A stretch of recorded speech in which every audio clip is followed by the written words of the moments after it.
5, 25, 3 तेरे रास्ते में आवेंगे। 3 गुण है, 5 प्रकृति है, 25 प्रकृति है और ये 5 विकार बताए हैं। ये उस जो संत है जो इन्होंने क्या नाम जो इसकी रचना करी है 600 मस्ताना ने, वो उनकी अपनी है। उन्होंने कहाँ तक क्या चीज़ देखी है, उसमें कल्पना करी है या देखी है या सुन के रचना करी है। तो इन्होंने भी जो है, इनकी तो वाणी है नहीं महात्मा जी की, वो 600 मस्ताना की वाणी है या नहीं। लेकिन ये कहा है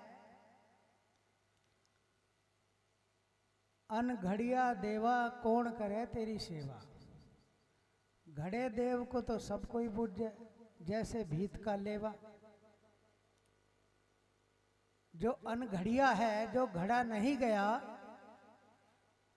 जो दिखाई नहीं देता, तो उसकी तो जो है संत कल्पना ही कर सकते हैं। जैसा उसका विचार है ऐसे ही वो रचना कर देते हैं।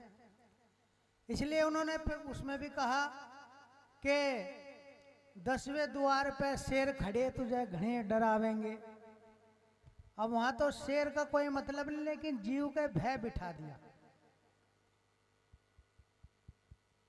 जब 10वें द्वार पे ये सूरत चढ़ जाती है तो वहां शेरों का कोई नहीं, लेकिन इस जीव को जो है भय बिठाया है।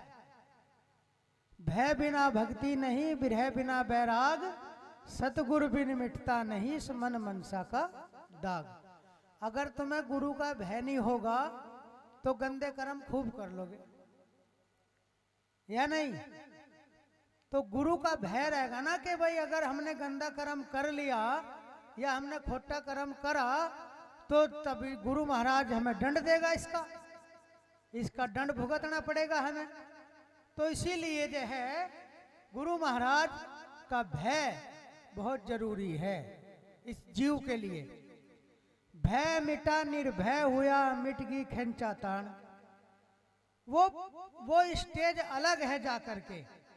जब वो उस देश में पहुंच जाता है, उस 10वें द्वार को पार कर जाता है, तो वो तो निर्भय पद उस पे आ जाता है। इसीलिए जब लगता है, बच्चे को लगाया जाता है, स्कूल में भेजा जाता है, तो उसकी जो आकृति होती है, किसी भी चीज की अक्षर की आकृति होती है, ऐसे नार ऐसे आम, वो अक्षर ज्ञान तो उसे हो नहीं सकता, क्योंकि उसकी आकृति से उसे पहचान पड़ेगा।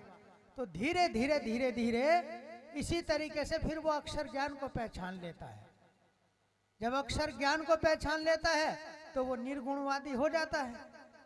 तो ये एक स्टेज है, ये एक स्टेज है जो 600 मस्ताना ने बताई है कि योग साधन के। और ब्रह्मा विष्णु महेश की तो उन्होंने जो है इसमें जो वो दर्शाई गई है, ये चाहे वो थे या नहीं थे, लेकिन गुरु महाराज ने इन तीनों का जो है, ये 3 गुण है, ये इनको जो है शरीर पे ले गए।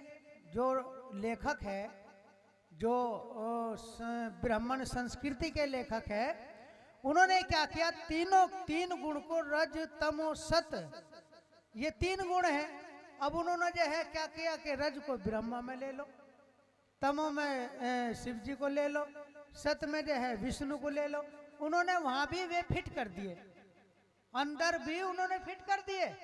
लेकिन ये रज तमो सत है जिससे सृष्टि की रचना हो रही है, जिसका बैलेंस बना हुआ है।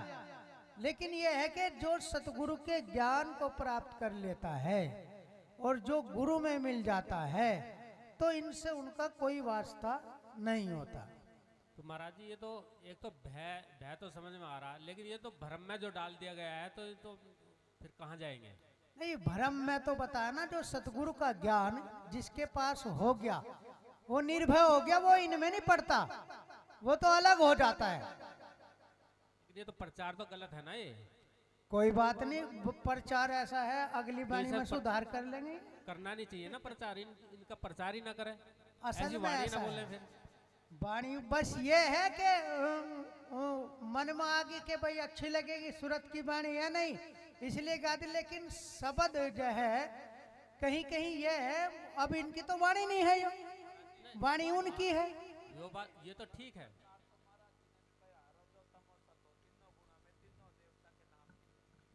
रजो तमो सतो ये तो ठीक है, यहाँ तक ठीक है। अगर हम इससे आगे चल के इनका नाम लेते हैं तो वहां फिर हम भ्रम में आ गए। वहां तक तो ठीक है। वाणी नहीं, वाणी ठीक नहीं नहीं, बात ये है कि अगर हम इनको फिर उसके नाम से प्रचलित करेंगे तो प्रचार किसका हुआ? उनका। भ्रम में कौन गया? ये जीव। किसके भ्रम में गया? ब्रह्मा विष्णु महेश के। तो इनका क्या प्रचार करना? वाणी को पहले हमें समझना पड़ेगा, हमें इनका देखना भी पड़ेगा, हमें समझना पड़ेगा। ऐसे नहीं। हमने बता दिया ये जो है, जो गुरु के ज्ञान में मिल गया, रल गया, उनके ज्ञान में रम गया, उनसे उसका कोई ताल्लुकात नहीं होता। ये आपकी बात सत्य है। वो अलग चला जाए। लेकिन ये तो रचना के हैं इनका भाई। नाम लेकर के सुनो, अगर हम ये प्रचार रचना अपने के सत्संग में हैं, करेंगे तो ये गलत है। ये तीनों काल के हैं, ये रचना है, ये मरण जीवन में है, ये मरण जीवन में है तीनों। रजोगुण तमोगुण सतोगुण यही तो बना रहे, यही बन रहे, यही मिट रहे, यही बन रहे, यही मिट रहे। आवागमन तो इन तीनों की है, ब्रह्मा विष्णु महेश की। अब इन्हें हम देख के करेंगे क्या?